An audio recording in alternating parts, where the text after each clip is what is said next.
emendando esse caso já um caso mais exótico, seria essa fantasia de uma lusofonia na Guiné Equatorial. Aí a gente entra no caso de uma língua sem corpo social. Estamos falando do caso que no ano de 2010, essa Guiné Equatorial surpreendeu esse mundo lusófono a declarar o português como uma das suas línguas oficiais. E aí, um país com uma população que jamais falou português de forma significativa. E, de repente, ela se tornava um novo membro da Comunidade de Países de Língua Portuguesa, a CPLP. E por que esse gesto? O que significa, na prática, tornar oficial uma língua que ninguém fala? Ninguém fala. Como assim? Aí, por trás disso tudo, nós temos uma motivação geopolítica por trás da língua. Essa decisão de abraçar a Guiné Equatorial teve menos a ver com os laços históricos e mais a ver com a geopolítica. Era uma tentativa clara de aproximar com os países lusófonos, principalmente Angola e Brasil, visando benefícios econômicos, diplomáticos e comerciais. E aí, a gente vai chamar isso de um português diplomático. Simplesmente isso. E aí, é pior que Cabo Verde e pior que Guiné-Bissau, que lá nesses lugares, pelo menos, eles aprendem nas escolas. E eu duvido que na Guiné Equatorial eles aprendem português nas escolas.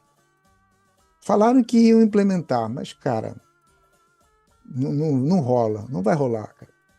Não mete essa. Então, cara, assim, lá o que acontece lá na Guiné Equatorial era uma ex-colônia da Espanha, então lá fala-se uma forma de espanhol, mas também por razões de influência estratégica e de países vizinhos, também o pessoal lá também tenta arranhar uma forma de francês, certo? Além das línguas nativas que tem por ali, certo? É mais ou menos isso. Ah, mas eu vi um vídeo de um cara da Guiné Equatorial falando no noticiário em português. Pô, isso aí, cara, são diplomatas treinados no exterior, apresentadores de televisão que foram ensaiados, ou acadêmicos que passaram por universidades portuguesas ou brasileiras. Talvez até passaram por algum lugar em algum país africano que fala português. Simplesmente isso, tá? Não se preocupem. Não tem nada de extraordinário nisso. Mas colocar a bandeira da Guiné Equatorial como falante de língua portuguesa é mais uma invenção da CPLP. O resultado disso tudo é que nós temos desses pequenos falantes de português, que são esses apresentadores, uma pronúncia formal, artificial, sem oralidade popular, sem variação e sem corpo social.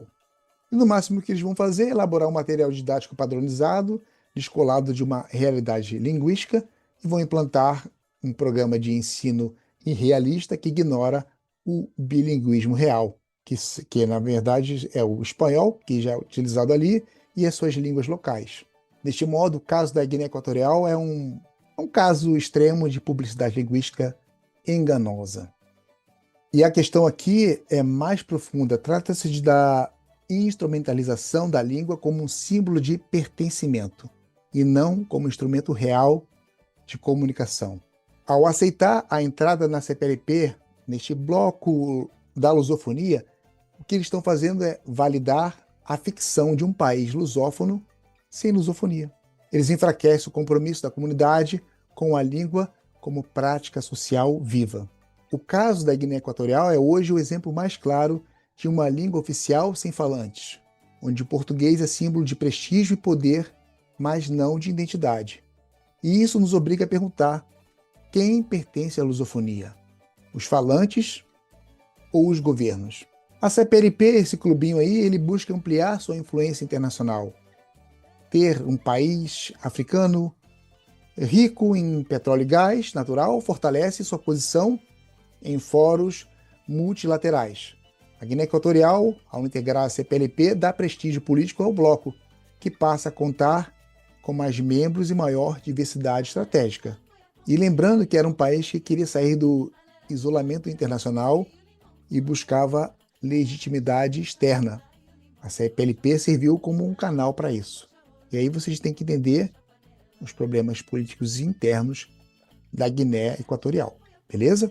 E eu já vi algumas pessoas aí que adoram marcar coloridos na África da língua portuguesa, dizendo que era necessária porque há um resquício histórico da presença portuguesa numa ilha na Guiné Equatorial chamada Ilha de Anubon. Ela foi colonizada pelos portugueses bem antes dos castelhanos e depois os castelhanos tomaram conta daquela galera ali, entendeu?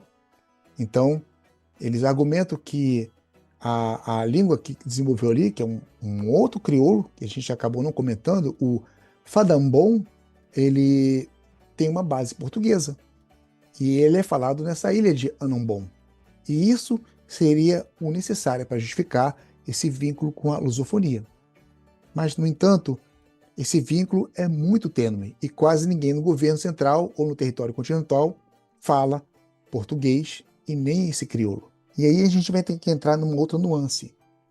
Línguas crioulas são outras línguas, não são dialetos do português. Não há inteligibilidade de comunicação. Mas isso a gente vai ver em outro bloco, beleza? O que a gente está vendo aqui nesse caso é uma espécie de hipocrisia linguística. Aceitar um país onde o português é praticamente inexistente apenas por interesses políticos e econômicos, de respeito aos princípios fundadores da CPLP, que priorizam a língua, a cultura e a cooperação entre os povos lusófonos e problemas de direitos humanos. O regime da Guiné Equatorial é considerado uma das ditaduras mais duradouras e repressivas do mundo e que também gerou críticas à própria CPLP por legitimar esse governo. Beleza? A gente volta depois. Valeu?